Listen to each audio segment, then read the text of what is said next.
Merry Christmas, David, Merry Christmas, Adam. and Merry Christmas to all of you guys, and welcome back to the Hitting the Turnbuckle podcast. AEW World's End in the books. David, look, over. I mean, first off, as you probably guessed, he's back. The resident problem child, fresh from his AEW, he's doing the bang bang.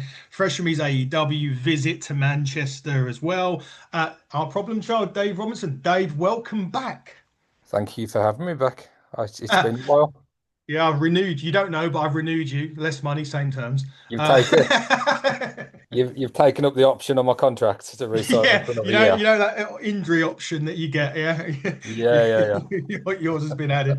No, welcome back. It's always good to have you. But first thing first, man. Before we get to World's End and everything like that, you did attend AEW in Manchester and the tapings leading up recently. Overall, what was the experience like? 'Cause I didn't end up going. Obviously, a bit too far away for me to travel. You and your dad rep the brand up there, and how was it? It did. It was a great experience. Similar to Forbidden Door, really, in terms of the tickets that we got. They were just below the hard camera, so facing the ring. We were slightly a bit more offset than when we Yeah. went to Forbidden Door. We were slightly to the side, but still really, really good seats. The co-op, that was the first time I'd been to that venue. It's obviously a new venue. It's only been there a year or two, I think. And really good venue for wrestling. Lots of food stands, lots of merch stands, pretty well spaced out once you got in. It was a bit of a cluster getting into the place. There doesn't seem to be many doors to get in. So that did create a bit of a backlog trying to get into the venue, but not really AEW's fault.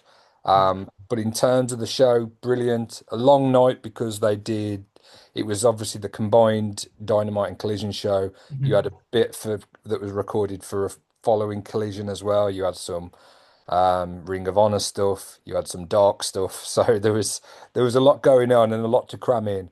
But really, really good experience and very, very grateful to AEW for inviting us again and looking after us for the hospitality.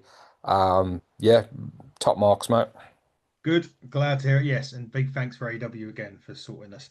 Hopefully, again, we'll obviously try again for all in and any other show you do over here in the UK. So hopefully, we'll be doing that again. If not, we'll still be there. Yeah, Tony did come out a few times during the show to talk to the crowd, and so they'll definitely be back at that venue.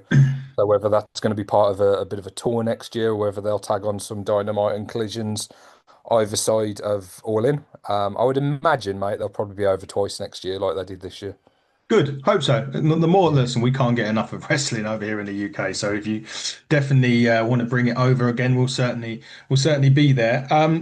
Overall, before we get into matches, David, World's End. I mean, look, AEW's pay-per-views always seemingly hit out the park. My one sort of, and it's not a criticism, is that sometimes the card can be a little bit predictable in terms of winners. But I feel on this one, there were certainly some matches where I just wasn't. Well, we both didn't predict the winners for quite a few matches on this one. Yeah. Yeah, the Continental Classic, it totally Mm, sold me in a different direction. I thought we were going the you know, Takeshita. I thought he was gonna being the New Japan World Champion as well. yeah. I definitely thought that they were going to go in that direction. But the Moxley story, really, when you think about it, it's another long-term story. It's another kind of slow burn, and quite majestic, really. As to you look at a few months ago, the reactions Moxley were getting, or Mm. this time last year, and you compare that and you contrast that to the reaction he got at World's End. And yes, wrestling storytelling at its finest, I would suggest.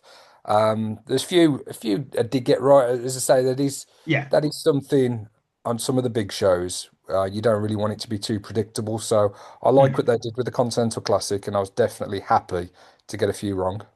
Yeah, definitely. It makes a world of difference when you don't know.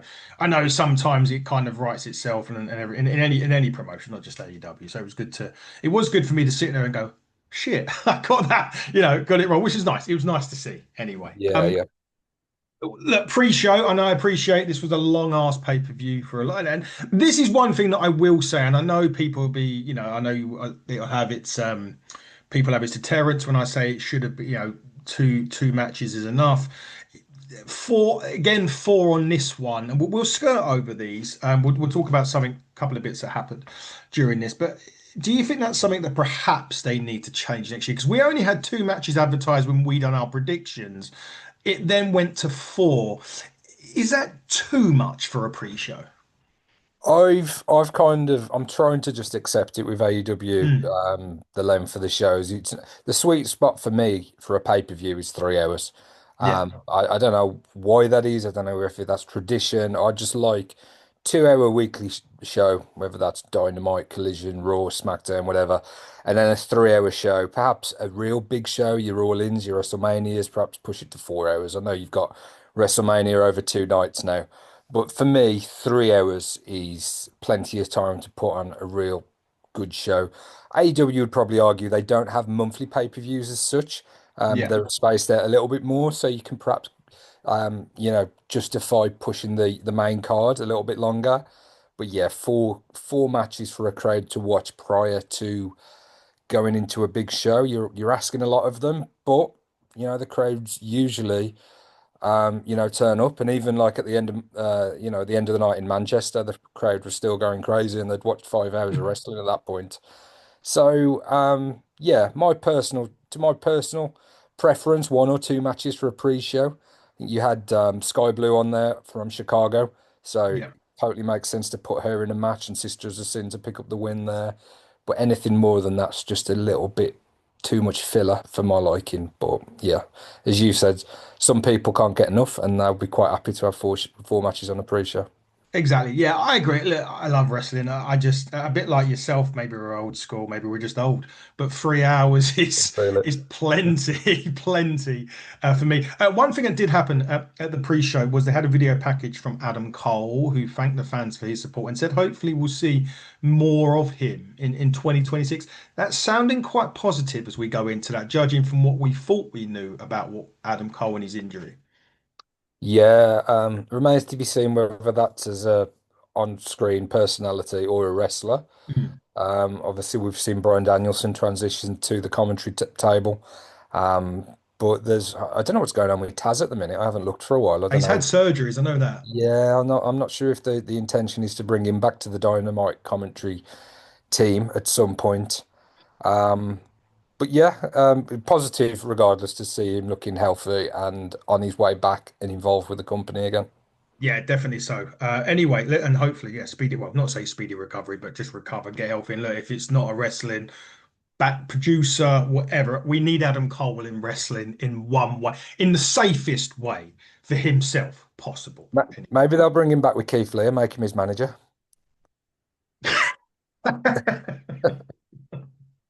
That's a bit of a callback for anybody. Oh, Anybody that yeah. doesn't get Some that some people. reference, Google it. Some people will get that. Maybe. I doubt it, but maybe. Yeah. And again, hopefully Keith Lee's healthy and happy as well. And yeah, listen, we need more Keith Lees in this world as well, without a doubt. You mentioned the Sisters of Sin. They did pick up the victory against Hyan and Maya, who are now all elite. The graphic come up from Tony, I think, put the graphic out there. Look, another two big additions to the women's roster. I mean, this women's roster is just about getting as good as the men's, really, isn't it? Yeah, yeah, and the women's tag division as well. They're Mm, really kind of packing that out and bringing some, top stars of the indies in and getting them involved. I mean, they've mm. appeared a few times. I think they took their first or one of the first opportunities with the company was like a last minute replacement for two Yes. women that didn't want to be in the spot that they were being booked in. Yes, Um, Nixon Newell and whoever I can't remember her girlfriend. It's actually a real life girlfriend, isn't it? I can't remember the yeah, name, unfortunately. But yeah, whether they're kind of kicking themselves now, I don't know. Because obviously they stepped in, took that opportunity, and now they've been signed to, an elusive AEW contract as well. So yeah, like great news for them, and great additions to the women's division. yeah, definitely. Look, if you get an opportunity, you got to take it. I was really surprised by that when it happened, to be honest. I think, but look, these girls have stood up for what they believe in. You could argue that Mercedes and Bailey have done it elsewhere in the past, and but hey, look, congratulations to Mayo. They Yeah, took the opportunity. They had their 6 minutes or whatever it was on that collision, and now they're officially all elite in a tag team division that needs some tag teams, right? That Yeah, women's tag team championships are there now. So, but more power to them, and it's great and congratulations yeah. that they are And all I elite. totally agree with you, mate. There's two ways of looking at that situation. If Nixon Newell and her partner, I can't I recall her can't name. remember. But if they kind of feel that they know their worth and they don't want to be put in that position, I suppose there's plenty of other wrestlers that would jump at that chance, which obviously, yeah, that's exactly what's happened here, and they've ended up getting signed. So, yeah, two ways to look at it. More power to them. More power. Look, more power to both of them. Look, at the end of the day, Yeah, they've stood up for what they believe in. The other two have come in. They've got their shot. They've had it. They've took their chance, and now they're all elite. So congratulations. I suppose congratulations to all four because look, Nixon and her partner are doing what they want to do. Hyan and Maya took their opportunity and are now all elite. So congratulations for that. The biggest point to come out of World's End, the 0 hour, was in the Eddie Kingston Zach Gibson match. The obviously the Grizzled Young Vets are sort of in and out of AEW at the moment. Kingston did pick up the victory, but it was more about what happened after the attack from the Grizzled Young Veterans, stopped by the returning Ortiz, who was Mike Santana's partner. They had a falling out. Hadn't seen him in a while, had a lot of injuries. Actually, while I'm on the subject of Ortiz, if you want to see an interview with Ortiz, a good buddy of mine, Juan Breezy and the Magic of Wrestling, I've got an exclusive interview with him on their channel. So go and check that out. It's a really good interview. So make sure you go and check that out on at Juan Breezy. So go and check that out. But Ortiz back seemingly in AEW, David. But is he going to be teaming with Kingston? Is it just for this? Because it's been a while since we've seen him, so it's kind of like, where is he going to fit? yeah. Perhaps in a tag run with Eddie. Mhm. Just quickly tidying up what we were just talking about. Miranda Elise, that's Ah, the next Nixon well Nill's done. partner, formerly Tegan Knox. But yeah, with regards to Eddie, he's kind of come back in. We've seen him in a few prominent positions, but not really. He's had the world title shot with Joe, but failing that, he hasn't really had too much of a story to get his teeth stuck into. So maybe this new direction going with Ortiz, they get involved with the tag division. I could see a potential great match with FTR for the titles if they decided to go that way. So yeah, with Ortiz, like any wrestler that's suffered injuries, it's always great to see them back. I'd forgot about him, to be honest. I mean, obviously AEW have got such a stacked roster. He's not somebody that I'd thought about for a while, but it was a nice little surprise to see him back on 0 hour, and I'm sure he'll be aligning himself with Eddie in the short to medium term. Yeah, I think he's been doing some producing work actually backstage. I think that Yeah, was come out on the interview actually. What Jordan, good buddies of mine like Juan Breezy and Liam were saying on their interview. So, like I said, check that out. But great to see him back, and hopefully it's the start of him coming back onto the main roster. Anyway, yeah, um, other match on the card. We're going to skate through these 0 hour matches. Just there was quite a lot of them. Bandido, Mascara, Dorada, fucking names. Still can't pronounce them, Dave, as you probably gather. They beat Rocky Romero and Mark Davies. And then in the kind of main event to 0 hour was a really fun match. And if you haven't seen it, I would suggest to go out. They definitely, I wouldn't say they saved the best till last because every match was really, really good in so many different ways. But Jet Speed and Jurassic Express defeating the demand of Josh Alexander. That's someone I really want to see do something next year in AEW. Josh Alexander, by the way. But there, go out of your way to check that one out. It was brilliant. But now we're finally at World's End. Part of this was a Continental Classic, and we've already touched on this that it really went totally different from what we were expected. The first match was Takeshita Okada, which I think initially when I saw the brackets and I knew it wasn't going to happen, I thought that was going to be the final because of how the storyline has been playing yeah. up. But you made a great point as to kind of slow burning with things. But I love this match. I wasn't a fan of the finish, I have to say. That was the only slight issue that I had. Yeah, the screwdriver or whatnot. I just felt that the match was getting there. It was getting to that point where, yeah, you wanted it to go home, but I suppose in a way the finish was done to maybe protect Takeshita in a way that nothing else could beat him, but the screwdriver to the head had to do it. Yeah, so I really liked the finish, Oh, but did you? Well, I did like it because he played out into the Fletcher match as well. Yeah, What I didn't like, and it was unfortunate, was the execution. Didn't quite nail the landing. Because obviously the idea is that Carl Fletcher had planted the screwdriver there, yeah. confided in Okada. Okada saw him do it. I'm sure we'll see something on Dynamite with regards to that. And Fletcher, as Renee pointed out prior to Fletcher and Mox's match, Fletcher was watching Mox's matches from the C2, and he didn't watch the Okada Takeshita match. So I really thought it was quite clever actually to hide a Mm, screwdriver. Okada uses it. It's not where Fletcher expected it to be, and that ended up costing him as well. But just and you watch it back, they kind of Okada runs towards Paul Turner, and there's a bit of a hesitation, and Paul Turner's looking straight at Okada, and he kind of has to kind of look elsewhere, and it didn't play out as well as it could have. But the actual premise and the idea of it, I did like it. As you say, it gives Takeshita a bit of protection. It chucks a bit of fuel onto the fire in terms of their rivalry and their feud, which is just going to continue to mm. simmer and heat up as the next few months play out. I'm sure at Wrestle Kingdom, Takeshita will have a big defense, and Okada's going up against Tanahashi, isn't he, in his Yes. last match? So they're kind of going to be kept apart from that point of view. But I'm sure as the summer rolls on, we're going to be getting a lot of Takeshita Okada, and yeah, I'm looking forward to that. So this will kind of play a small part in that story, which I'm okay with. But it wasn't what I was expecting. I thought Takeshita would ultimately pick up the victory.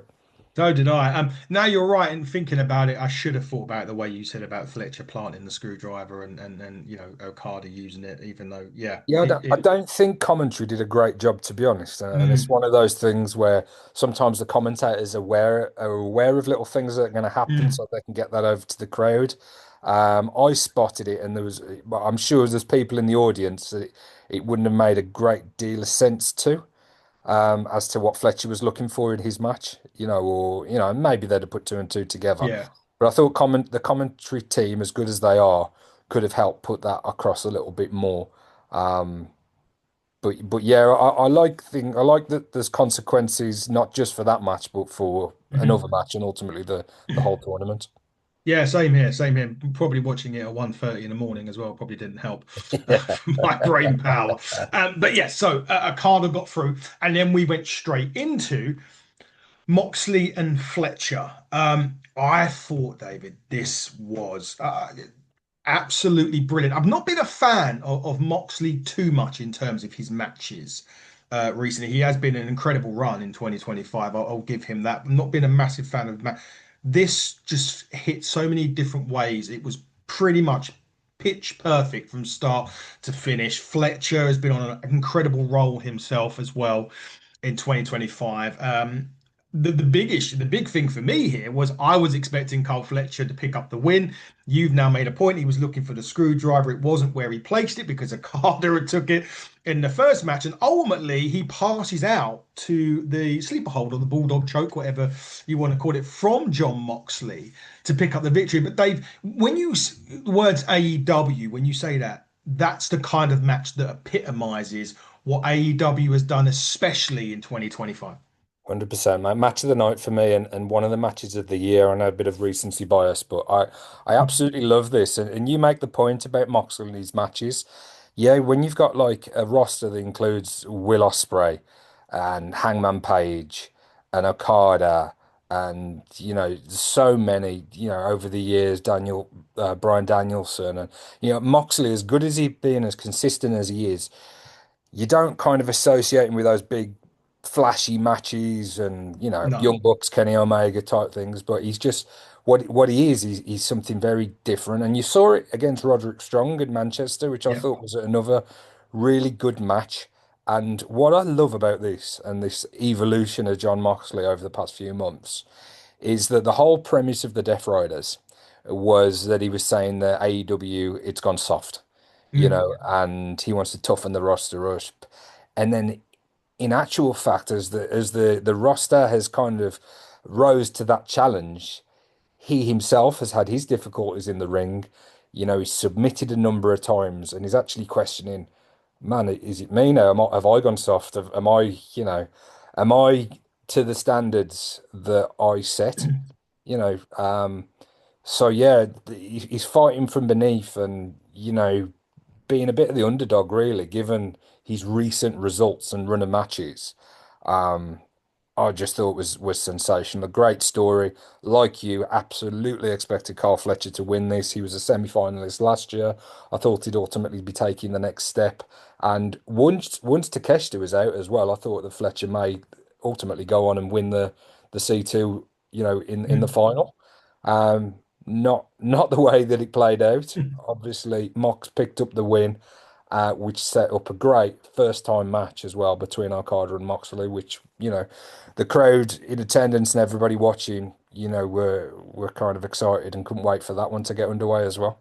Yeah, we'll get to that in a minute. But I think if any match epitomized the Continental Classic, it was that one, right? Moxley, Definitely. Fletcher.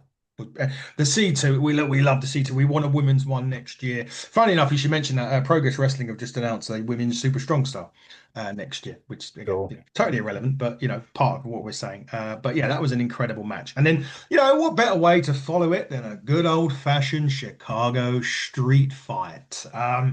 I have to admit I didn't impress Austin Gunn with a prediction that I made, but it turned out that You're right though. I was the right predict. So I did go back to him today and we said, we got it right though. FTR against the Bang Bang Gang, Ace Austin. Ace Austin, he was there. Austin Gunn, of course. And it was Juice Robinson, wasn't it? I Yeah, wasn't Juice stupid. and Jesus Austin, Christ. yeah. Thank you. Yeah. Did you see the spot with Hathaway and the table? Yeah, yeah, when he bounced off it. Yeah. Don't know what that table was made out of, but he missed. The free cut was a bit. He missed to be. He was on the apron. He got pushed off. He was meant to go through the table, missed it, and kind of took a hard landing Yeah, I'm gonna to, say I think that was a harder landing than going through the through the table itself. There was table. nothing to kind of cushion the drop. It was Oh. I didn't think although it might be seen as a botch, so I don't really think it made any difference. Either way, it sucked going through the table or hitting the table and falling on the floor. Yeah, it certainly did. Again, I thought this was to be honest, like you always expect an FDR match to be great just because of how good that they are. But I would say this actually was better than I expected, if that's even possible. They just create these four people just created like magic. It's like they don't work together a lot. I mean, obviously, Cash and Dax as a team, of course, but you've got four guys in there that have worked a little bit together in the past, but not massively in AEW anyway. And they've just Yeah. created some really great magic on this, which, I thought it was better than I expected it to be. And the FDR did pick up the victory, David, but was it better than you expected or was it what you expected? Yeah, absolutely. Obviously, they had the great match, on TV. So an immediate rematch. There was a sense of, oh, perhaps the Bang Bang Gang can pick up the win. But my prediction, same as yours, I went with Yeah. FTR. But this definitely surpassed my expectations. I was expecting a good match, but I didn't expect to care as much as I did.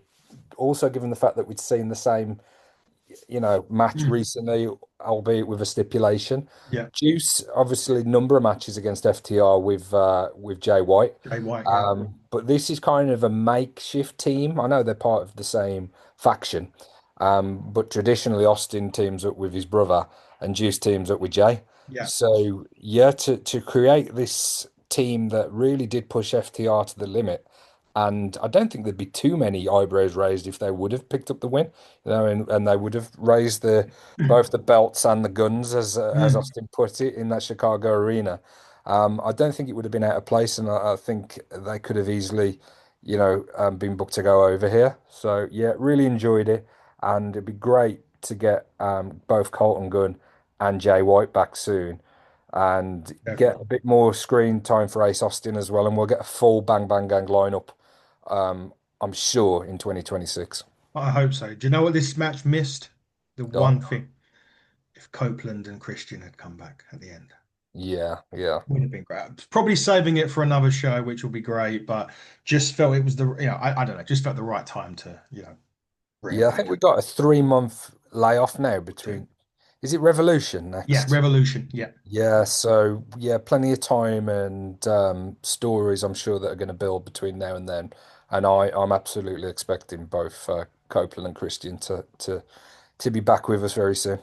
good. Can't wait for that. Women, we mentioned women's tag earlier when discussing Hyan and Maya. Babes are Wrath, the tag team champions, were going against Athena and Mercedes Moné in this. Mercedes now kind of starting to lose a lot of those championships, the matches. I thought this was fun. I enjoyed this match. Babes, I didn't expect Babes of Wrath to lose this, though. I have to say, going into it, I always expected them to win. Yeah. And I did have Mercedes eating the pin because I feel as if Athena, because of how strong that she is right now, you can't really have her taking too many pins because it will dethrone that momentum that she's been on over in Ring of Honor. So have Mercedes, it was like a reversal pin by Willow on Mercedes. Mercedes is losing her shit now because she's losing titles left, right, and center, which is part of the story. But for me, Babes of Wrath absolutely needed to win this, and they got out and eventually did. Yeah, I again exactly the same as you. I didn't expect anything other than the babes of Mm. wrath, as we say in the Midlands too. We say it slightly differently. To pick up the victory, but I would have liked perhaps it to be Megan and Marina, but obviously Marina involved with the Tony Storm stuff, so I Yeah, understand really why they went in this direction. But with it being their first title defense, the outcome really wasn't in jeopardy. I like what they're doing with Mercedes. I don't think Willow will beat her though. I think Mercedes will retain against Willow. I think that's next week on Dynamite. That was set up in yeah, the afterwards on the yeah. show. I'm really, really pleased, and we've been advocates for the women and women's Mm. wrestling in AEW and more of a emphasis on it, and that's exactly what's happened this year, in the past couple of years, really. Yeah. But you look at this card tonight, you've got two singles matches for the titles. You've got no, you haven't. You've got the one match, one tag match, Yeah. and then the mixed match as well. So a lot of women on the show featured in prominent stories as well as prominent matches. And I thought this was what it needed to be. In 2026, I really do hope that Athena, we see more of her on Dynamite and Collision. Yeah. I don't know how I feel really about Ring of Honor. Um, I don't know whether you continue to run the promotions as they are. I don't know what you feel about that. I'm not sure really sure how successful and what the viewership is and stuff like that. What I don't like and what I'd like to see less of is some of the Ring of Honor champions. We've already got so many titles in AEW. Yeah. I don't really want to see the Ring of Honor titles in AEW too often. Um, Again, Athena's had a hell of a run as champion. And I totally understand that she comes out there wearing that Ring of Honor title, but I'd love to see her establish herself as one of the top AEW women's performers in the year to come. Well, I hope so. Yeah, I agree. I'm not quite sure. I mean, I don't see a lot of Ring of Honor. I must admit, I obviously see all the special shows that they put on. I don't see it weekly. Obviously, Windsor picking up the Rev Pro Championship, not necessarily on Ring of Honor, but recently. But I know Athena and all of her runs on there. Yeah, I'm looking forward to her establishing herself as an AEW superstar, so to speak. But again, I'm not sure where they're going to go with Ring of Honor. If it's going to get its own TV deal, then I know it's only streaming at the moment. So I suppose we'll have to wait and see what the future Yeah. holds. But That's it, and the more shows and the more TV time for wrestlers, that's obviously a great thing. So I don't want it to be seen like I'm being negative, yeah, but I just like it. I'd like it to be seen as just a separate entity altogether, and not too much, particularly with the title belts, because and we'll get into the outcome of the C2 and what that means for the titles as well. But we've already had the national title reintroduced, introduced recently. So with the occasional CMLL titles and New Japan titles as well, there's a hell of a lot of other belts that appear on AEW shows at time, and I don't necessarily think that's a problem, but I think it can dilute the importance of the AEW titles at times. yeah, we'll see. Like you said, definitely. So listen, the title should mean a lot on these people as well. So let's keep it, keep them solid. But yeah, more Athena. But you mentioned New Japan, and that brings me nicely to Gabe Kidd. with Darby, and this was a fucking fight, which we knew it was going, which we knew it was going to be. I mean, Jesus, these two are Did you see Darby Allin set his brother on fire at the I weekend? did, I did. Yeah, I don't know. There was something about some kind of proposal on it. He was Some, proposing to his wife. Yes. yeah, Sorry, well, he proposed to his girlfriend, sorry, at the time. Fucking hell. I mean, did you see the spot with the stairs? yeah, yeah, That was it. So for those of you that haven't seen it, he does a sling. He has Darby Allin sort of underneath the stairs in a slingshot position. He slings him up. Darby Allin comes through the side of I thought that was fuck. I love that spot. It's just a small bits that I really love yeah. of that. But I mean, this was you knew what this match was. You knew it was going to bleed, right? Because it's those two. Um, you got what it was on the tin. You see Darby Allin, you see Gabe Kidd, you know what you're going to get. Maybe the finish was a little weak. I don't know. He just reversed it, sleeper into a pin. Darby did for the victory. But Dave, I mean, this was just an absolute war. Yeah, and you talk about the steel steps as well. Did you see Moxley knock his tooth out Yes. in his I've back? had that Yeah, written down. yeah, they didn't really talk. They missed it on commentary, I think. And Renee did mention it when she introduced Mox later on, when she Mm. was talking about him at ringside. But yeah, he's totally cracked half his tooth off. I'm sure they'll show that a bit more on Dynamite next week. But yeah, Gabe Kidd, I thought he looked incredible as well. He's been spending some time in the gym, and he looked like a real, top star. And I know he kind of is in Japan, but we've Mm. kind of seen him in AEW at times, fleetingly. We've seen him, with the Death Riders, but he looked like a legitimate, like, marquee star for the company. So I'm not sure moving forward. We'll see what happens with the Death Riders and Moxley, and it would appear to me that he's been positioned as somebody that is a future top star for the company potentially. Darby obviously been there since pretty much the start. He's one of the faces of the company, and yeah, he defies. You think that you've seen it all, and you think there's not a risk that he can take, or you're not going to be shocked or surprised by something. Um, but he always seems to find a way. And it was great to see him back. Obviously, his C2 didn't go as planned. Mm. He was obviously part of that in the at the start of the tournament before Jungle Jack took his place. So it was great to see him back so quickly. And then what a fucking fight, as you said, mate. I don't curse too often on the podcast, but I think you put it absolutely perfectly with that. And then from the sublime to mixed nuts, Yeah, which and I enjoyed this as well. And I was really, when it came on, I thought, going back to what we said earlier about the length of the show and do we need so many matches and stuff. But this was a real fun match. Some great spots, some great moments. I love the Roddy Strong Marina face to oh face as well, and the yeah, so did the crowd, and that's kind of a because they've never referenced that on the show, and the no. commentary obviously, they would stayed silent throughout that. So that's a nice little reward as well for people like me and you who spend a lot of time in the weeds, reading and looking up and knowing what's going on a little bit like outside of the ring. So I thought that was a great little spot as well. But yeah, loved it, loved that match as well, mate. And it was, as much as I thought, does it really need to be on the card? I'm really glad it was. Some great dancing as well Yeah, yeah. with Orange and Tony Tony Storm. Storm, what a year she's had as Fucking well. And, in terms of, women in wrestling, not just women in wrestling, just just wrestlers, characters in wrestling. She has done a phenomenal job as Timeless Tony Storm. I think one of the best characters, could you say ever? Certainly in recent times.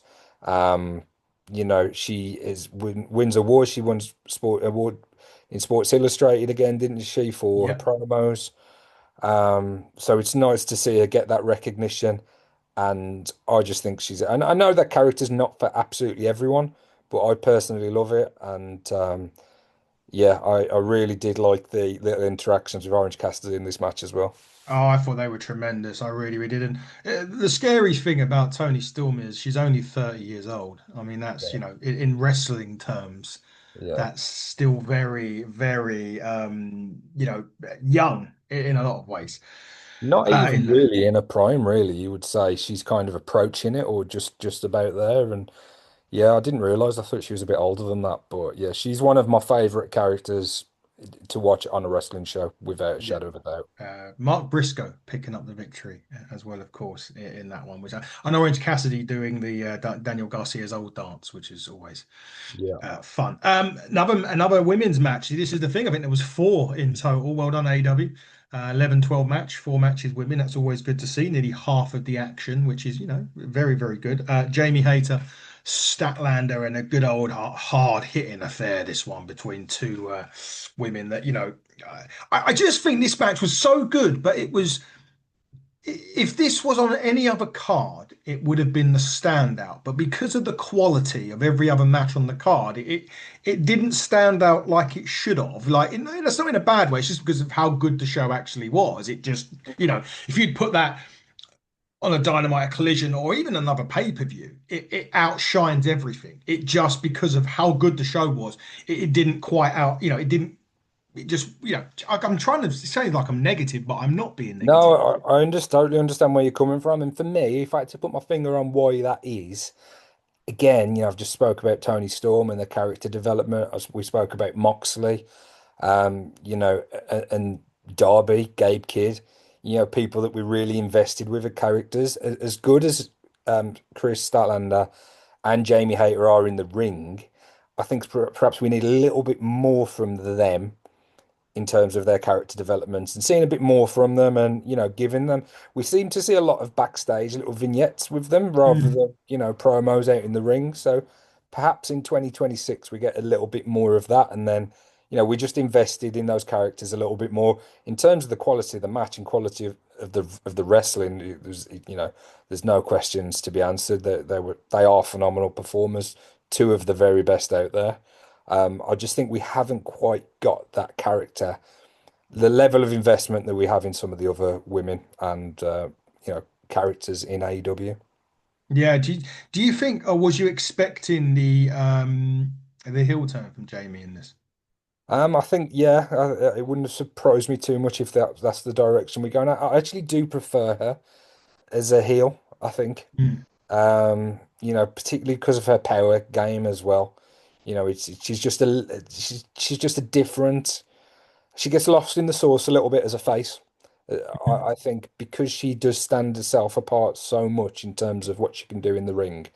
Um, Either her or Statlander, one of them has to be an all-out heel, and I think that would be Jamie. I do think that will ultimately go in that direction, and I think the fact that she lost at World's End will motivate that a little bit more from a character point of view. Yeah, definitely so. So unsurprisingly, as you just heard there, Statlander retains, which probably wasn't a surprise, really. But I'm still, as you say, I agree with the hate analogy. She's a better heel, for sure in her face, and I don't think it's going to be long before we said just a couple Which of go on. she got herself organically over like with the run with Brit, really, Yeah. and she found herself, although she was a heel, she found herself kind of becoming a face almost accidentally. But I Mm. think she's at that point now where she could have a real top run as a heel, as one of and now you've got the additional titles as well. There's plenty more for her to go at. Definitely, definitely. Just want to quickly pick your brains on another woman who we haven't seen in a long, not it's not Britt Baker, who we haven't seen in a long time, and I just wonder what's up. Camille, Mhm. because I obviously saw her a lot in the NWA. She absolutely fantastic wrestler in the NWA, held the title for maybe 2 years, I think it was, or at least going on that way before dropping it. She had the thing with Mercedes. I know that whatever happened there, something we don't know if anything happened there. We haven't seen her since. She's done American Gladiators and she's done some films, etc., etc. Does it get to a point though where look, I know he's a billionaire and he's got, not saying unlimited funds, but he starts looking at this roster and thinking like she's on X amount, I don't know how much she's on, but does he start thinking, is it really worth keeping her if they're not going to use her? Is kind of where I'm getting at with this. Yeah, it's difficult, isn't it? Because yeah, like Mm, you said, she's had the American Gladiators run as well, which is great and a great an opportunity for her. yeah, As much as we're huge wrestling fans, like American Gladiators, like Gladiators over here, yeah, it's got a national or international audience, so you wouldn't begrudge her that, and you wouldn't want any company like AEW, WWE to stand in the way when their talent mm, get approached for those type of opportunities. yeah, Um, they've had Megan Bain as well, yeah. which kind of, might have, I'm sure there's a way to accommodate all of them. But that might have gone against Camille to a degree because Megan Bain's come in and done so Mm, well. Um, so yeah, you want her to be used prominently. We never really got the payoff with Mercedes. no, And she hasn't been on AWA. I don't think she's been on the whole year. I think the last time we saw her was towards the back end of 2024, from what I yeah. can remember. So yeah, interesting one. She's not particularly old, is she, either? I don't know how old she is. I think Good she's kind question. of 30s, maybe. Let me find out. So she's got plenty of a career in the ring should she want to, stick with it. She might get more opportunities in terms of TV and acting opportunities, and that might be the way that she goes. But from my point of view, I'd love to see her back in AEW, and I'm sure she could be a big asset for the company. Definitely. She's 33, so Yeah, plenty of time. She's brilliant. I don't know what's happened. I don't know if something's happened there, but you're right though. Maybe Megan Bain. Then again, you look at that and you think Megan Bain, Camille, and just the look of that match is, yeah, yeah. you've got two goddesses either side of the ring, literally there. But I don't know. We'll see. Yeah, We'll see. and this is like, what we said, not to keep going on about too many matches and too many people on the card and stuff, but I do like that AEW has got such a roster and they can cycle people in and out. Yeah. Um, but when you just kind of cycle, when you're having shows and you're having multiple performers and multiple matches, it does make it a little bit less special. But like you said, a good build to a Megan Bain Camille match, you know, that is that's a match that I'm sure the audience would love to see. So even though we haven't seen her for a while, with the right build and the right emphasis and the right placement on the card, that could be a huge, opportunity for AW as well as the performers. So there's ways of achieving it, and she can still do American Gladiators and any other opportunity she gets outside the ring as well. You could just have Megan Bain kill everyone and say there's nobody here that's going to beat can physically match me, and bang, Yeah, out comes Camille. Bang, there's your yeah, story. yeah, That's right there. I'll send you the PO in the post, Tony, but it's there, isn't it? yeah, yeah, The story writes itself. It doesn't take a yeah. lot, really. But we'll see. Look, we'll see what happens. But I really want Camille back in AEW, or if she isn't there, I'm sure there'll be another three letters, whether it's WWE, TNA, NWA, that would have her back anyway. So I just want to see her on TV because she is really, really good. Yeah, Anyway, I don't think the AEW fan base has seen the best of her. no, And that's not her fault, no, I just think she hasn't really she came in as a bit of a manager, a bit of a, and mm, we kind of thought that would develop into something more than it was, and I think injury played a small part or maybe a yeah. big part. But yeah, let's hope in 2026 we not only get more of Athena, but we get Camille back as well. Hope so. Hope so. Right. We've been talking about the C2 a lot, and it was finals time. Moxley and Okada, probably the surprise in whole part, which is great that it surprised us that these two were in there. One thing we forgot to mention is Moxley or Carl Fletcher injured Moxley's leg. Or so what injured Moxley's leg. Was talking about his tooth in this.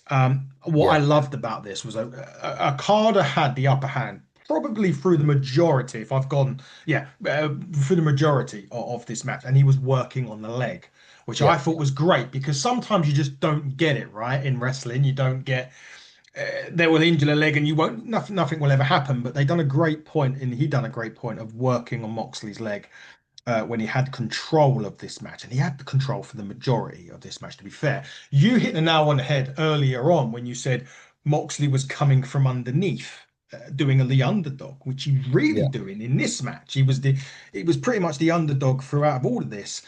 But after a hard fought battle, it was Moxley that ended up picking up the victory with I think he hit the Death Rider. I think they called it the Death Rider yeah, nowadays. I can't remember.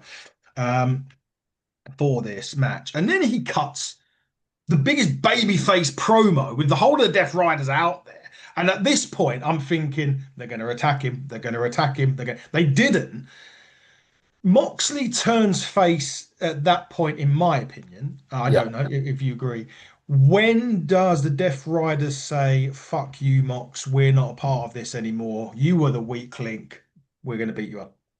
Yeah, it's a difficult one because I was with you. I was waiting for them to attack him, Yeah, and I even thought we haven't seen Pac, and I thought, yeah, is Pac there? I'm sure he's fighting in Wrestle Kingdom. yeah. Like, obviously he's from our shores, so has he been given like a bit of an extended leave? I'm not sure, but I was Fucking hell, he can't have that much more leave left, can he? Love his well, holidays.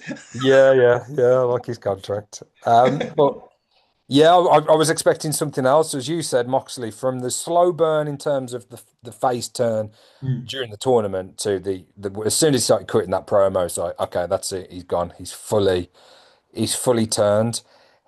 Not only in the match did he have his physical ailments to contend with and his weaknesses because of the injuries and Okada yeah. working on his leg. You also had that mental um, challenge as well, and we saw lots of submissions. And yeah, I just thought it was great how this all came together and ultimately concluded. You know, like retrospective of going back and thinking about it, Okada being the champion, maybe we should have expected him to get to the final to ultimately lose that championship in the final rather than in the semi-final. Um, but yeah, I'm really pleased with how it kept us guessing. I'm really happy with, I think it's the best tournament that they've done in terms of the Yeah. C2. They've all been good, but I think this one is the first one I remember like the whole tournament, other than Roddy Strong, everyone in there had a chance of qualifying or, Yeah. went to the very last match of the tournament to determine who went to the semi-finals and who were competed for the unified championship or the continental championship. Is Okada still the international champion now then? I can't remember. I don't know now. Is Is because it I've unified? So it was the international and the continental. well, I'm So I'm guessing he's not. well, Mox is definitely the continental champion. I think Okada is still going to be the international champion. This is my thing with the belts, but I think that's where we're at now. So we've got another belt back in play that had been taken out of play by being Yeah, unified. Moxley's the new Continental Champion. Yeah. So, but the fact that Moxley was the weak link in terms of the Death Riders, but now he's won the C2 and Mm, is the champion, it kind of for the Death Riders to attack him now and say you're the weak link mm. didn't really track. It would have done in recent weeks when he's been giving up to Kyle O'Reilly Yeah. and causing them to lose those matches. So yeah, maybe a little bit more patience. I'm sure that's the direction they're going to go, and maybe that will involve the man that we spoke about earlier in Gabe Kidd. Perhaps he could be the new man that leads the Death Riders. We thought Claudio, Mhm. particularly because he beat Mox in the Yeah. C2. We thought Claudio might be the man to be the new leader. Has he got the charisma, mic I don't think the skills, microphone. Yeah, the mic presence? skills. Yeah, the mic skills. I think let it down for him. Yeah. Is he like the sergeant at arms, the right hand man, but Yeah. not ultimately the lead man? So I think Gabe Kidd could do that. I think he has definitely got the charisma, the presence, his promo, yeah, the video package that they played, when they were going over the everything that's happened between him and Darby recently on Dynamite, but even like further back when he dragged him in the body bag. Yeah. I thought his delivery is excellent, and I think I think we're probably going to see more of Gabe Kidd, which will be at the point then where the Death Riders chuck Moxley out. Do you think they do like a celebration? A bit like Randy Orton that time where he was celebrating with Triple H and they went in. Bosh. Possibly, yeah, possibly. Yeah, I don't know how long this is going to play out, whether it's going to be immediate thing, like on Dynamite, they're celebrating his win and then they do the turn then, or whether they're just going to let it go a little bit longer, kind of get to full strength. Because we didn't, with the Death Riders lost in their match Yeah. in the mixed nuts match, so for them to throw Moxley after he's won and they've lost again, probably from a timing point of view, wasn't quite the way to do it. So if they're going to kick him out, they need to they need to clock up some victories themselves. Does he kick them out? Yeah, it's another way they could go. Maybe he's giving it to them, and giving them some home truths that they don't want to hear, and he pushes them too far. And rather than it's like a Wheeler or a Daniel Garcia that turns on him, maybe that's when we see a Pac who is just, they call him the bastard for a reason. Because Pac's been doing fine, hasn't he? He's been picking up victories. Fucking hench as well, isn't he now? Yeah, Pac, Weetabix must have Dakin. new stuff in it. Yeah, or maybe I know. Yeah. There's somebody else as well, which I know you're going to ask me later on as to people who I think might be potentially coming into the promotion in the next Mm. 12 months.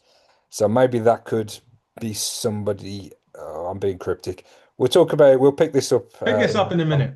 Yeah, yeah, Yeah, pick it up in a minute. Look, main event now: Samoa Joe, MJF, Adam Page, Swerve Strickland for the AEW World's Heavyweight Championship. I think this match there was a lot of stuff going on. There was potentially some new feuds in the match that we hadn't we're going to get to maybe down the line. Notably Hook and Hangman, which will yeah, kind of be a good one for Hook if yeah, positioning him quite high up the card, really, if you're going to feud with Hangman on this. Joe gave Hangman a bit of a stiff chop, didn't he? That first one. yeah, yeah, Jesus. I really like this match. I thought this match was great. We both predicted, and funny enough, he actually viewed our my little prediction. He didn't comment on it, which I was surprised, knowing what he's like. That he may have said something about it. MJF, in my view, and I know we predicted it, we both predicted he would win. In my view, I was really surprised that he did because look, he's in AEW in 2025, he's been more out than in. I think I called him at one point Maxwell Jobber Friedman because he was doing a lot of the loss. He was eating a lot of defeats for a period of time. He does get the victory. I like the way that Thingy took each other out at the end of this. Someone's reading one. The sequence ended with Swerve and Hangman taking each yeah. other out. I thought that was really good because it engulfs them two again. Um, MJF winning. Is it a bit of a shame that Joe's title reign wasn't longer? And was you surprised, even though you predicted that MJF would pick up the victory here? So this could have gone in any one of the four directions, which I Yeah, really liked. yeah, There's real there's justification to put the belt to keep it with Joe for longer because, as you say, it hadn't been a particularly long reign, or for any of the other men to retain the title to regain the title. The reason I went with my prediction was one, Joe beat MJF for the title. yeah, And we do see in AEW at times down the line yeah, they give them their win back essentially. yeah. So Joe wins last year, long term, MJF is going to defeat Joe at some point to pick the title back up. The reason I went with him in my prediction was who won the Dynamite Diamond ring? Was it Ricochet? Bandido. So Bandito. Apologies. Yes, Bandido and Ricochet were the last two. Bandido won the ring. that's it. But Bandido gets his shot at who now? MJF. And who's won the Diamond Dynamite ring for the last 5 years? MJF. Yeah, and that was the only reason ultimately when I was tossing up which way to go with my prediction. I thought not only is he going to get his triple B back, but he's going to get he's going to be the all-out Dynamite Diamond Ring winner. I don't know if that match is for the Diamond Ring and the title, or what, but I can They just can see. make it that way, can't they, if they wanted to? Yeah, I can just see Max winning that match and taking the second Dynamite Diamond Ring off Bandido and holding all the gold. So that is the only reason why I decided to fully go for it. I mean, I loved his return Mm, and was it's lucky to there. be there as well for it. I did say to my dad when we were sat there, I could see MJF coming back tonight, but I thought as part of the Battle Royal, not in the spot that he actually came out in. Yeah. That promo segment was insane. It was as good as we saw some great matches, but that was a real good moment to be part of and really good setup for the main event of World's End. But yeah, that was why I came to the conclusion. So yeah, I was a little bit surprised because it could have gone in any direction, but Yeah. that's what I saw it playing out, and it did. It did indeed. The devil has his belt back. You mentioned triple B. When he faced Bandito, it'd be a quadruple B, wouldn't it? In Yeah, that yeah, case, you can yeah. include Bandito in that. And But he might be winning back his double D as well as his triple B. yes, Yes, yes, he might be. Yeah. Don't know if his wife's got a double D, but that's another story, right? That's none of our business. That's none of our business. Exactly that. That really is none of our business. As Richarlison scores for Spurs. Anyway, yes, that was look the pay per You view. Oh celebrate yeah, if you want, mate, if you want a moment. no, no, no, don't worry. No, I don't, I'm not celebrating. I just literally see it. AEW, like we'll get to our sort of overview of AEW in 2025. I've got an analogy that I'd like to use for that in a minute. But we mentioned before that, and I said to you before the show, because I gave you some time to think about this, because Yeah. I'm doing an end of year review, or I've already filmed the end of year review with Corey Brennan from Fightful, an interview that's dropping this week that you guys can see, and we kind of done our male, female superstars of the year. But I wanted to do the same thing with you but break it, but basically single it down to AEW. I'm going to change it up a little bit because Corey, it was hard for me to say to Corey, pick three people that you think could make the jump because maybe insider knowledge, and I didn't want him to go into that stuff on the channel. It wouldn't be fair for him to go into that on the channel. Anyway, but in your case, you don't work for Fightful or any other publication I'm aware of anyway. So with that being said, who has been your male star of the year in AEW? Oh, you know, there's been so many. I think I've got to go with Hangman. Okay. Um, Hangman won in Sports Illustrated's Male Wrestler of the Year as well. So I did want to try and go with somebody else, but I just can't ignore, that build to All In. Um, no, All Out, sorry. All In? No, All In Texas. Yeah, we ultimately him dethroning Moxley and him becoming, the heart and soul of the company again.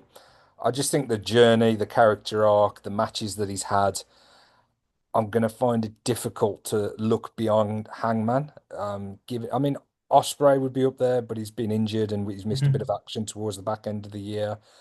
Takeshita, I've loved his development this year, and I think he's really going to have.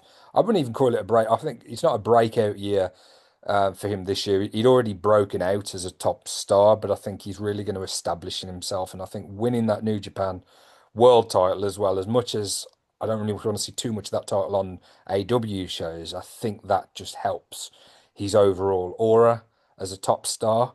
And he could main event any pay-per-view in the world now, and nobody would be disappointed and, be hesitant to pay money to see Takeshita in the main event.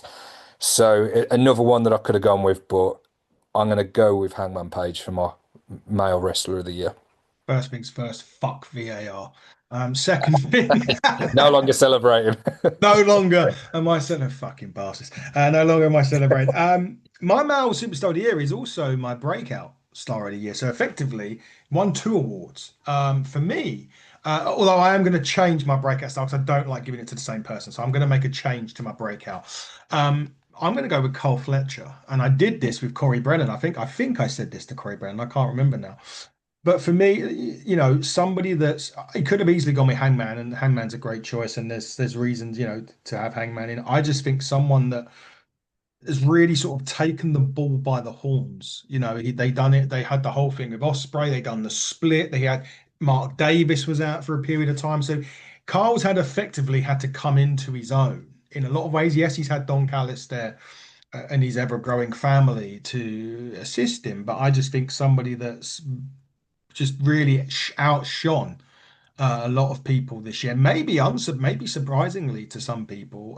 For me, Carl Fletcher picks that mantra up for me. I'm not going to give him breakout of the year now because I've given the Mouse Superstar of the year to him. We'll come back to breakout in a minute. Who's been your female person of the year? Don't say Mercedes Moné, please. I'm going to find it difficult to give it anybody else, really. But Go on in. Give it to her.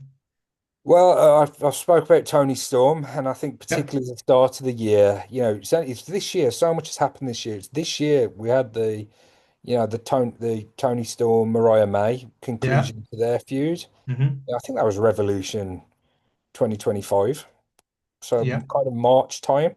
Hmm. Um, but with the amount of titles that she's won, and I know some quite dubious ones and ones that we weren't particularly happy with. But some of the matches that she's had, mate, um, because I Yeah. know she had a lot of criticism when she went to AEW. Um, I questioned it. I questioned, bringing her in on probably a lot more money than some of the other women there and how that might affect the dynamics. But she's put the work in, mate. She's worked, she's gone everywhere. She's wrestled everywhere. She's wrestled everyone. She's wrestled tag matches. She was part of the women's tag tournament, which she didn't need to be in. Um, so yeah, it is Mercedes, mate. I'm sorry to tell you that, but yeah, Mercedes Moné is my AW Women's Wrestler of the Year.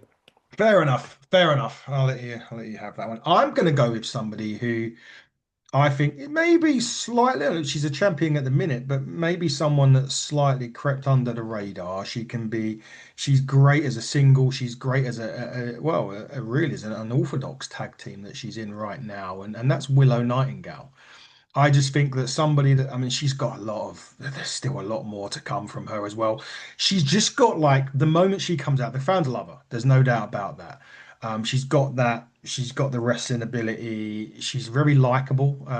She just seems likable. I don't know. She could be a complete arsehole behind the curtain. I don't know what No, I she's think like you're right. backstage. I think that is her personality, and I think it's Mm. probably amped up more for the Yeah. cameras. But I think she strikes me as a really top person, somebody that you would want in your locker room. And Mm. as you say, there's stuff that she's been involved with, the singles, the tags, the Death conglomeration. Riders, yeah, been a part against them at some point as well. So she's done everything she's really done everything this year. She's won the tag team championships. You arguably, she could beat. I don't think she will beat Mercedes this week. I agree with you. I think Mercedes will retain there. But for me, she has been an absolute standout, perhaps very under the radar when given the Statlanders as well. And you mentioned Tony Storm and Mariah May's the whole blow off with that, Mercedes's massive belt haul that she had, Windsor coming in as well on top of that, Athena's reign in Ring of Honor. We could go on. So I think really it's been really under the radar the work that she's done from a wrestling perspective in terms of publications giving out awards. I think they may have slightly underlooked Willow a little bit. Yeah, yeah, and there's others, notable mentions, but I think Willow could have definitely won it for 2025 with Sports Illustrated. They went with Mercedes as well. Yeah. They agreed with you for well, they gave breakout wrestler to Kyle. Yeah. So, and you've given male, so you're on the same wavelength. I think somebody next year that I would love to be in the conversation is Tekla. Oh yes. I Yeah. really enjoyed her coming into the company and being part of the Triangle of Madness. Yeah. It's a comment we made, I don't know, it was a year or two ago about not really having any factions with women Mm, involved in, good to see. or yeah, we've historically had like one woman, like a valet as part of Yeah. factions, but now we've got like women's only factions, women being factored into mixed tag matches. They're getting the same kind of booking, and this is what we asked for. The same kind of booking as the male performers. So I love the Triangle of Madness. I would like to see him pick up a few more wins. Good to see the Sisters of Sin pick up the win Yeah. to close the year out. But I would love to see. I think Tekla's got so much presence. I love hearing her speak as well. So her delivery and her promos, predominantly backstage stuff that she's been Yeah. doing. But I like those vignettes. She's like a bit of a Malachi Black type figure when she's cutting those Would have promos. fit really well in that group. Yeah, yeah. So I hope, I'm certainly not for this year's in Women's Wrestler of the Year in AW. I think there's more deserving for 2025. But I think 2026, I would love her to have a really solid year and us be sat at, having a similar conversation next year about Tekla. Yeah, definitely. I think she's going to be a superstar. I think she'd been there all year because she come in sort of quarter of the way through, I think, if I remember rightly, Yeah. if I remember. So maybe she'd been there all year. But look, I think both picks, as much as it begrudges me to say Mercedes, yes. Definitely. I mean, listen, I've given her praise where it's been due, and it has been due a lot this year from Mercedes. But I did mention breakout, and I said I can't give mine to Carl now, but you can if you want. Who are you going to give breakout wrestler to? Bandido for me, mate. I- I've Good. I've just loved everything that he's been involved in. I mean, sat there in that press conference at Forbidden Door as well, when he was presented with the Fulham shirt and seeing his reaction.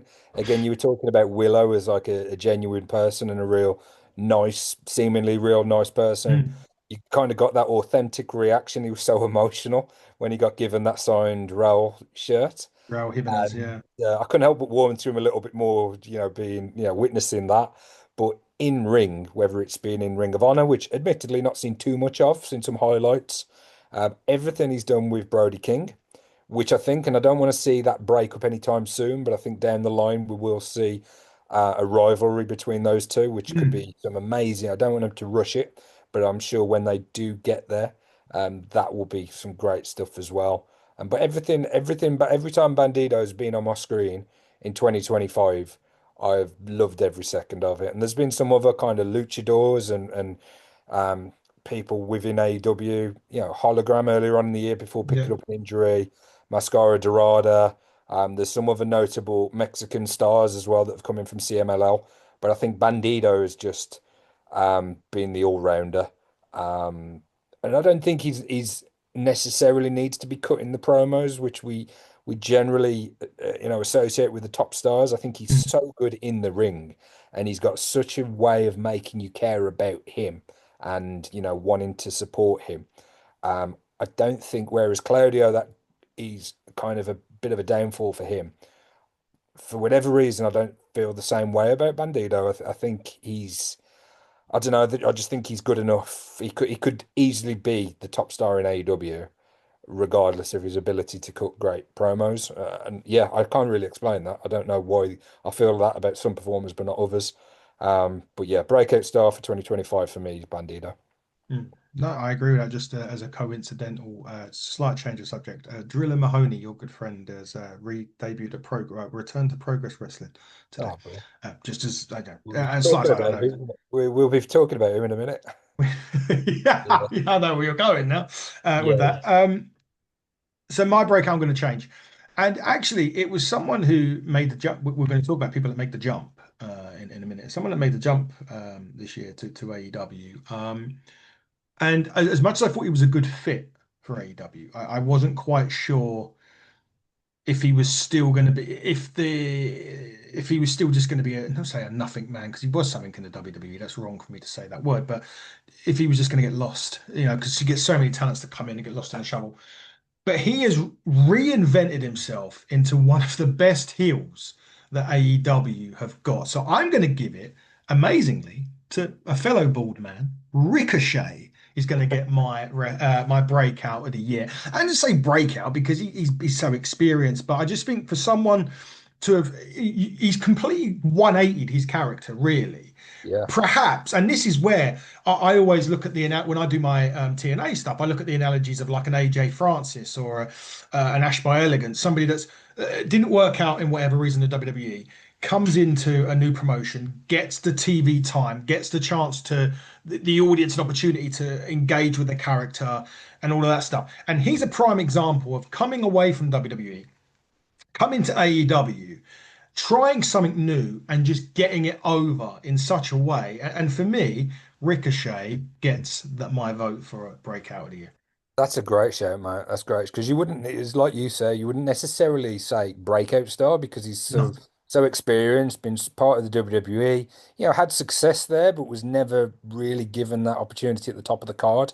He found himself in tag matches and battle royals, and he wasn't really, the guy as such. So for him to come in now and the breakout has been his heel character essentially. Mm. The breakout has been the total new direction that he's gone in. I think working with the demand is great for them as well. I know you had Bishop Khan on recently. Yeah. And I think that's a really, really good fit. I like that little trio, that little faction. Um, yeah, not somebody that I would have said at the start of the year. We'd be saying at the end of the year that Ricochet would be the breakout star, but 100% agree with you. He's had some great matches. They've created the title, which essentially is kind of, he was the inaugural national champion, kind of created a belt for him in many ways. Whether he drops that to Lashley, somebody that we haven't seen much of in the past He's couple of injured, weeks. isn't he? Okay, that makes sense. Mm. But then someone else as well. You were talking. I guessed you were going Ricochet from what you were saying. Somebody else has come into AEW, and not so much this year, but has had a pretty solid year. For me, Shelton Benjamin. Yep, because he was kind of a bit of a forgotten man and a bit of a jobber ultimately in his the final days of his run with WWE. And there was a point in time in the early to mid 2000s where I really thought Shelton Benjamin was going to be one of the top stars for the company, and it never really happened. He had a few feuds and a few top matches, and intercontinental title runs. Um, so I'm really pleased that he's gone to AEW and has re-elevated his stock, if you like. And when his music comes down now and Shelton's walking to the ring, whoever he's going to be competing with, I know it's going to be a great match and I'm invested in it. So there's a few people that have made a successful transition from WWE to AEW, and I think Ricochet is right at the very top of that list. definitely so. Driller won, by the way. Cool. Just there you go. Beat Spike Trevay. Just as a It slight did. aside. But look, we're kind of getting onto this now because you mentioned you were going to bring back Driller in a certain sense. And I said to you before the show that I wanted you to select three people that you think could make the jump in 2026 to AEW. That doesn't mean to say it's coming from WWE. It's coming from any promotion. Doesn't have to be solely from the WWE. And if you had to choose three people that potentially could fit there, who's the three that you would select? Well, my first one, I must caveat this by saying I'm not a huge watcher of New Japan. I Mhm. watch bits and pieces every year, and I try and keep tabs on it. I, Yeah. I read Wrestle Talk and Inside the Mhm. Ring, Inside the Other Mat, ropes? yeah. Inside the Ropes. Yeah, I read both their magazines, and so I kind of see what's going on in New Japan. And I noted that David Finlay, his He's on my contract. list. Okay, sorry, mate. I was That's just fine. That's talking all right. over that. No, no, I agree, though. It's I agree. it's not just him though. We've had the War Dogs involved Mm. with AEW at Yeah. Forbidden Door, and there's the partnership there and the working relationship between the two companies. Mhm. So when you mentioned Driller, I kind of hope from a personal standpoint that he gets more time in AEW and comes in, but perhaps part as the War Dogs, or maybe we see David Finlay come in, Mhm. leader of the Bullet Club in Japan, I believe. Yes, So yes. when we were talking about potential leaders of the Death Riders, his name was just in that conversation. So I think I'll go David Finlay for my first. Do you want me to do all my three, or do you want to kind Just of? do one and then I'll come back and then Yeah, we'll. so I'll go David Finlay. I think the fact that the news has broke that his contract's up and he's exploring options in America, that would be a potential good fit for me. My first pick, David Finley. You kind of hit the nail on the head, really. I feel as if he'll be a good fit as well in terms of the style that AEW, the style of wrestling that they do, very much suited to David Finley. As you said, leader of the Bullet Club over there, and again, that's a revenue stream for AEW. You got to look at so many different things when you bring in a character, right? It's not just what are they going to bring in terms of themselves. It's like, are they going to be able to shift merchandise? And you could sell Bullet Club stuff. I know they've got their partnership with Blacksmith Apparel over here in the UK, who do a lot with the Bullet Club. I think me and you have both got tops for the Bullet Club from there. So Yeah, it's lots of factors like that bring into mind as well. When I like you done recently saw that his contract is coming up. So makes perfect sense to me. Anyway, so both of our first choices were David Finley. Who's another one on your list? well, this one I think is less realistic, given that the fact that he's been allegedly doing a lot of production backstage stuff in WWE. I would love to see Pete Dunne, the Mhm. bruiserweight, in AEW for a run. Yep. Even if it's a short run and he ultimately goes back to the WWE and it just elevates his stock a bit and he's more featured there. But from what I read, he's pretty happy doing that. It's like similar to Nick Aldis, pretty happy with like the backstage role or the non-wrestling role. So if they're being utilized there and they've got things to offer, which Pete absolutely will do because of, running his own promotion over here in the UK, Mm. I would totally, totally understand why Triple H would like to keep Pete doing what he's doing. I just think he's such a great performer. And you have seen flashes of that in WWE. Yeah, I remember him being in the Royal Rumble a few years ago and everything that he's done in NXT, both NXT UK and, proper NXT, if you like.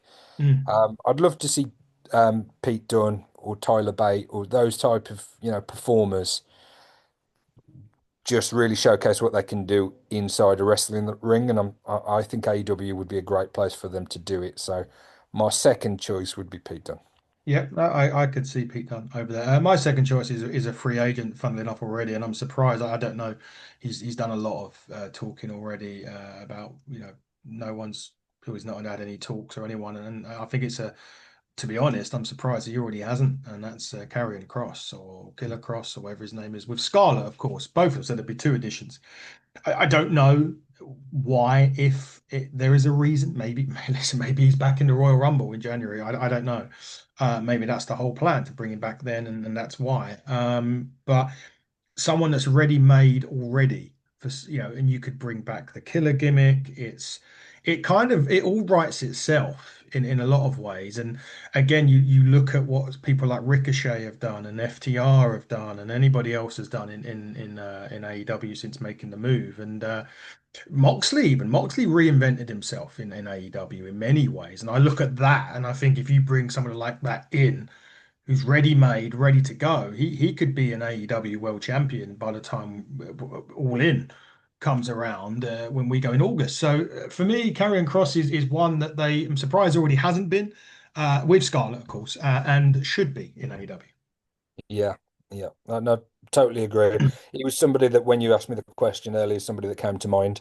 I'm not really up to date with what he's doing or where he is. I know he's been Indies. making, yeah, he's been making certain appearances, hasn't he? But in Yeah. terms of rumors of him going back to WWE or any other company, I'm not sure. But he would be great with the right story, with the right introduction, with the right opponents, which you've always got the right opponents because the Mm. roster is so, you could call it bloated. And diverse as well. Yeah, diverse, extensive. There's people there that he could work with. Um, yeah, I would love to see him. I'd love to see him back either in the WWE or in AEW. Like either way, if he does go back to WWE, I'd like them to really build on what they had. Maybe the moment's gone with that though. Maybe it's too much time has passed, and he would be better off from his point of view um, trying a fresh promotion and reestablish it. It doesn't mean to say that he won't one day be back in the WWE. And we've seen that with Cody, we've seen that with others. Back and forth both ways. Um, you know, it can be a temporary stop. I wouldn't want to see AEW to be seen as like Mm. somewhere where you go temporarily and then Yeah, you'll yeah. go back to WWE. But if that is how it plays out, then that's good for the performers, isn't it? And it's good for us as fans. Yeah, definitely so. I'd say I think it should be a shoe in really, but it hasn't happened. Third choice, Dave. Who are you going to choose? Well, this one's a bit of an obvious one, and we did actually see him reappear recently in AEW, and then there was contract disputes and Andrade. yeah, legal wranglings, but I think that's all been cleared now. Yeah, And yeah. Andrade, is he at Wrestle Kingdom? He's certainly been competing in Mexico Yeah, for he's doing so. CMLL. Yeah, so I would love to see Andrade back. Careful what you wish for in some respects because there are kind of rumors and things out there that suggest that people might be difficult to work with. But from what Tony Khan said, that Andrade was always welcome and he's always had good dealings with him. And Mm. it is a business, isn't it? You Yeah. understand why Andrade would go to WWE. His wife worked there at the time. You can appreciate they didn't spend much time with each other when they're in different promotions. So I don't think he really burnt any bridges, Andrade, in the way he went out of the company. And it seemed like he was welcomed back with open arms when we did see him, albeit briefly, earlier on this year as part of the Don Callis family.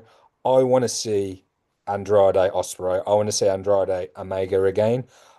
I think Andrade is a top talent.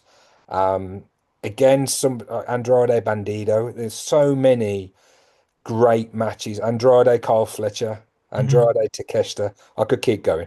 So yeah, I think you're getting my gist. But Yes. he would be my third choice. To narrow it down to three, I didn't have much time to think about it, but I'm No. pretty happy.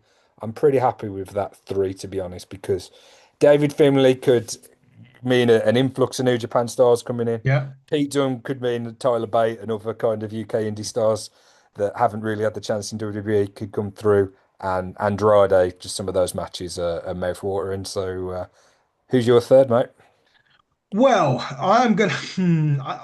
I kind of want to go with two here as a third because You I'm go with two, totally. mate. It's your show. Yeah, it is, isn't it? I could do one because one of them that I absolutely think is going to happen, and I think it's just a matter of when the contract's up, and that's Bailey. And I Okay. just think that it's an absolute shoe-in for me because I think she's reached a point in the WWE. She's been there a good part of 10 years, decade. And I don't really think, apart from elevating talent now, which is kind of what she's doing a little bit, that there's nothing else for her to do. And I think they're exploring opportunity as Tottenham score a proper goal this time. That is Mercedes is there, of course, and I just think that's a fit that will happen, and I think that will happen. I'm absolutely guarantee, not say guarantee, because that's a harsh thing to say, but I'm pretty confident that that will happen when her contract's up, and I think her contract's up at 2026 at some point. The other woman, it's the second woman who I would love to see in AEW. And once again, my good friends Juan Breezy and the Magic of Wrestling done an interview with her recently, and she stated that she wants to come to AEW, and she is a free agent, although in Australia, and that is Charlie Evans. You may not know too much about her, but she's a talent. She don't give a shit whether she's wrestling men, women. She's done death matches. She fits. If you could literally put a woman that epitomizes AEW with all the matches that they do, Charlie Evans fits that bill to an absolute T. And for me, as much as I think Bailey's a guarantee, would prefer her in there instead of Bailey just because she's new as well. Not only to AEW, I know Bailey would be new to AEW, but we've seen her before. You would have to know your independent stuff to know who Charlie Evans is, and I would literally go and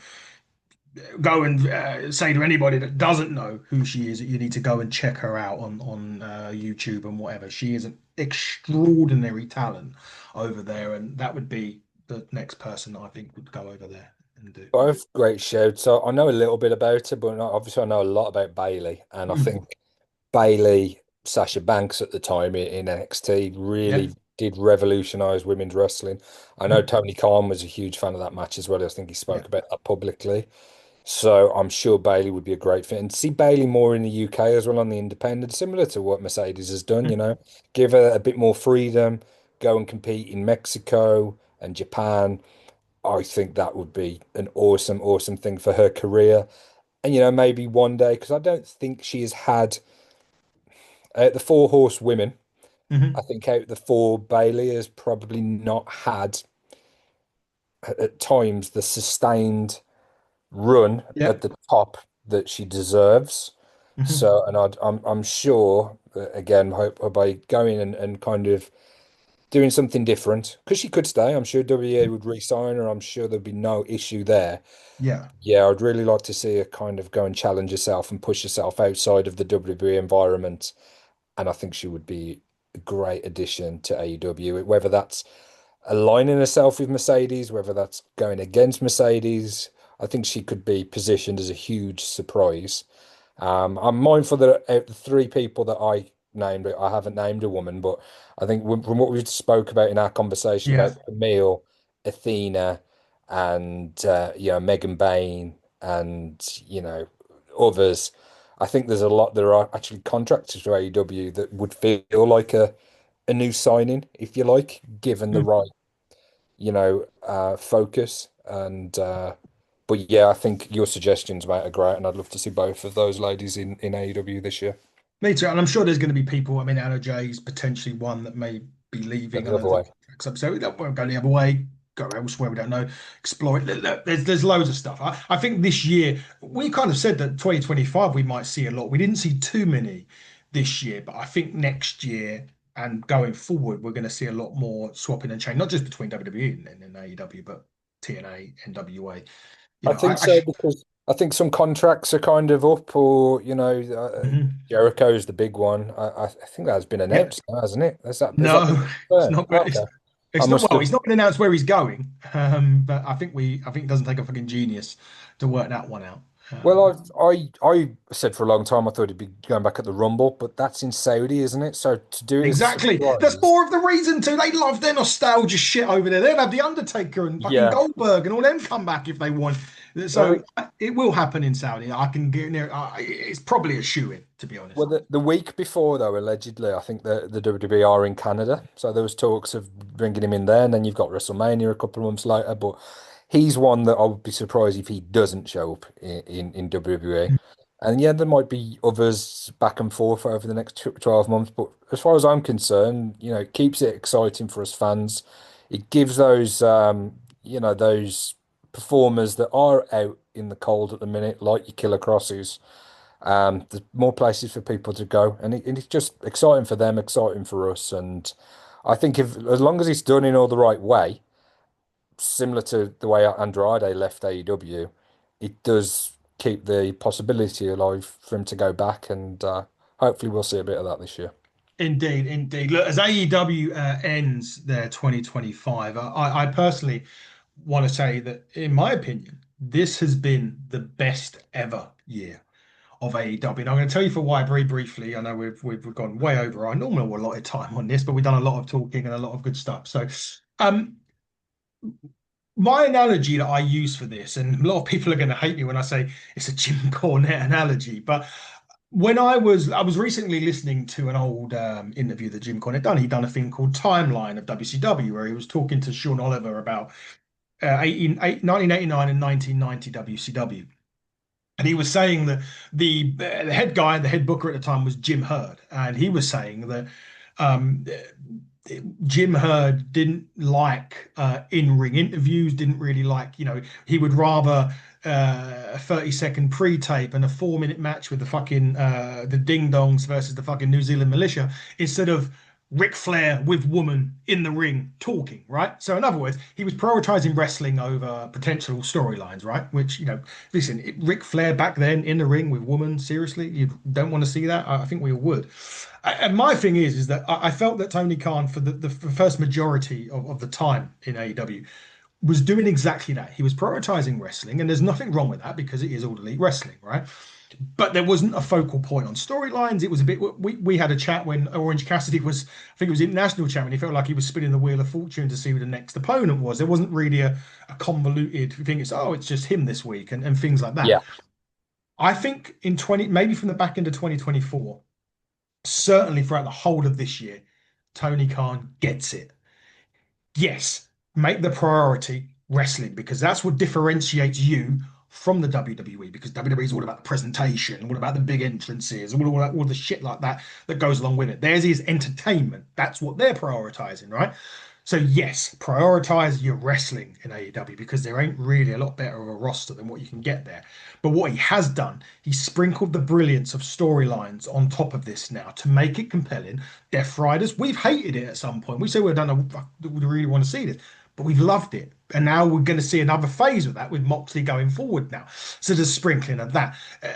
We've seen stars come out like we've already mentioned there. We're going to have the Okada Takeshita blow off at some point as well. The women's stuff's going on, and there was so much stuff now because he's sprinkled the storylines, the promos. We can relate to talent because he's given them the time to talk and he's given them the time to put their character across. So for me, this has been the best year of AEW in 2025. I don't know if you agree on that or if you've got anything to add to that. I absolutely agree, mate. It's been such a wonderful 12 months for the company. It's always difficult with wrestling, and it seems hard for both the top companies to be doing really well at the same time.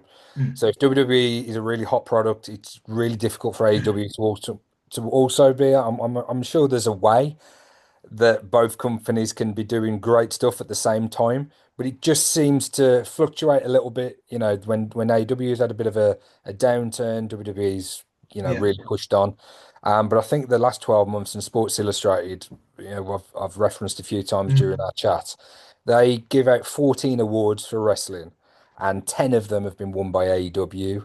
Yeah. And the four categories that they didn't win in, I think we could, bar one, which was the Legacy Award, which Mhm. went to Cena, Yeah, which of given course. how he's final run was booked, I think that's the least he deserves. He's is a legacy award. Don't get me wrong, there's bits I enjoyed, and Mm. I actually didn't mind the Gunther finish. Yeah, I I was fine do. with that.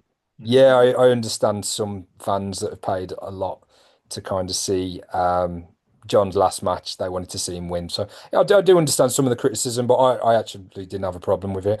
But barring that award, AEW Match of the Year, there's matches that we could list off now. Most of them involving Will Ospreay that could have won, but I think that went to Io Sky, Rhea Ripley, and Bianca at WrestleMania, Mm. which Yeah, I wasn't quite yeah, sure about that. I enjoyed that match. So I don't know whether it was necessarily my match of the year, but I can understand it being in that conversation.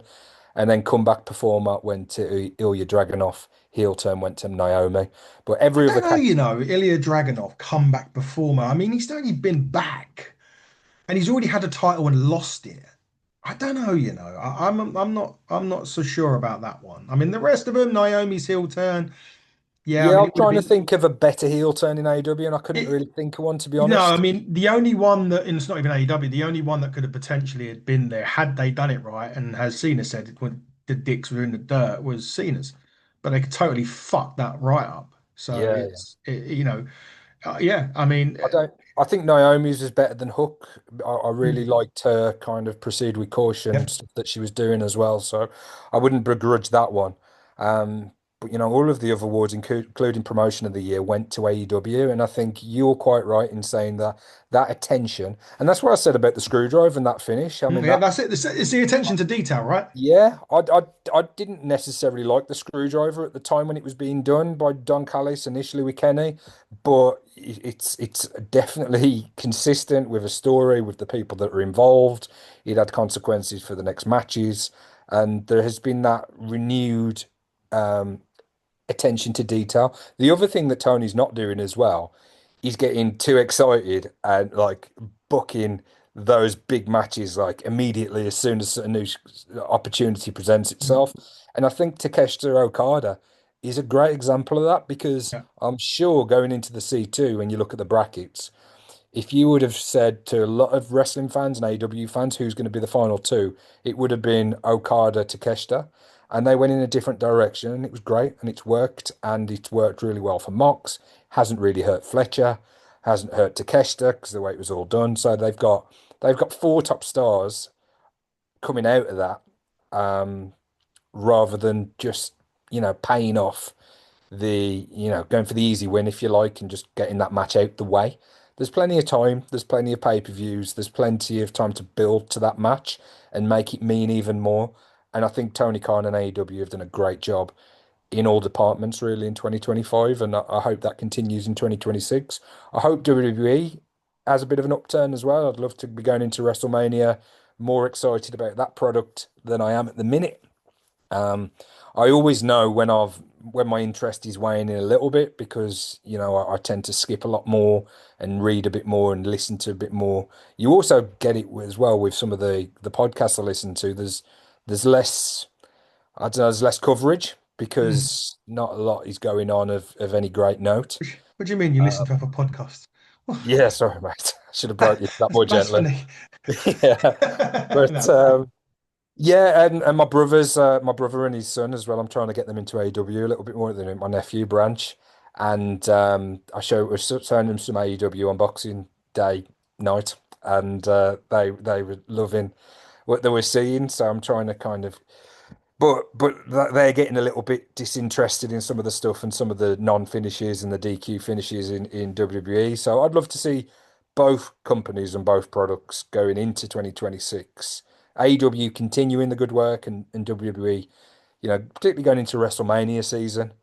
Just some more stuff to get to really keep us entertained and interested. Have three these great stages there. conversations. Three stages of hell coming up in WWE. Yeah, what have they named the stips in that? No, not yet. Okay. That's Not yet. Drew and Cody.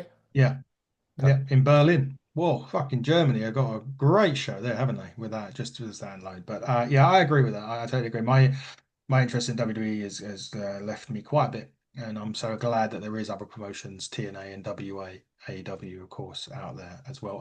Lastly, before we wrap up, I just want to say a big thank you to every single one of you guys that sit there and trawl through the endless fucking episodes of this podcast, whether it's a review, an interview, chat GPT, AI stuff, preview shows, whatever, to give you an insight as to how much you guys have watched us. And I want to be, people manipulate ratings, and I'm not going to manipulate it. I'm looking at the things right here, as you all can see.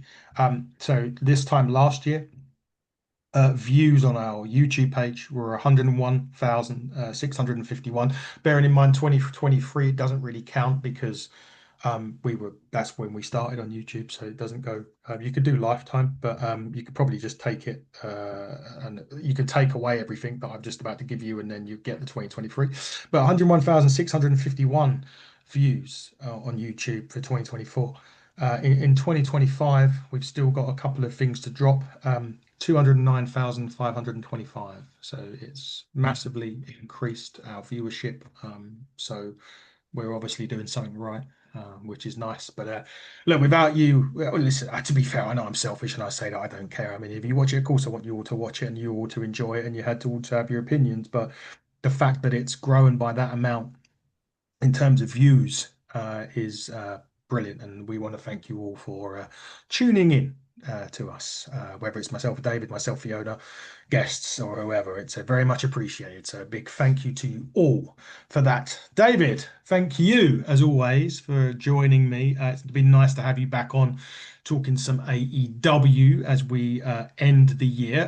Coming up on the channel, though, you will see another end of year review of myself and Corey Brennan from Fightful. That is coming up. I've already got some interviews in the book. I'm actually interviewing this week ahead of his Exodus Pro Wrestling debut.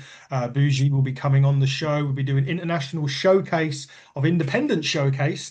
That with Nikki Blackheart, an exceptional independent talent, and the Revolution Pro Wrestling champion Jay Joshua will be joining us as well. I can't name a couple of others at the moment because we're not quite there yet, but when I can, you guys will all know. But Dave, it is AEW, so it would be only right that you serenade us off of 2025 and into 2026 with your Yeah, mate. song. Well done with everything this year. That year-on-year growth on YouTube, that's impressive, mate. There's a lot of podcasts that come and go, and what you've done with hitting the turnbuckle, mate, sensational. And I am so pleased that you asked me back on and to play a small part in it. And looking forward to being back on again in 2026. And yeah, what was the expression that Parker used to use? Chopping it up. Chopping it up. Big shout out to Parker as well, by the way. Yeah. Good friend from the States. Yeah. Yeah. Oh, while we're there, quickly on AEW, big shout out to Gary Joe from FTR for Royal Revolution or Honor the Elite. Big shout out to Mongo and his wife Emily from Cruising with Kayfabe as well. Really big AEW fans. Do some great stuff. Go and check them out. Jordan Wombrizi, Magic of Wrestling, Ringside Renaissance, Wrestling Junkies. I'm not going to name you all. David Bartholomew and Will Scar, artists. If you ever want a new wrestling theme or you want to listen to cover songs of wrestlers, go and check them out as well. I'm going to finish it there because Dave, I'm going to let you do our signature sign off. Please hit us with your great vocal tones. Well, it's time to bid you all adieu, goodbye, mwah, and good night. Bang, bang. Daily, everybody, and happy new year.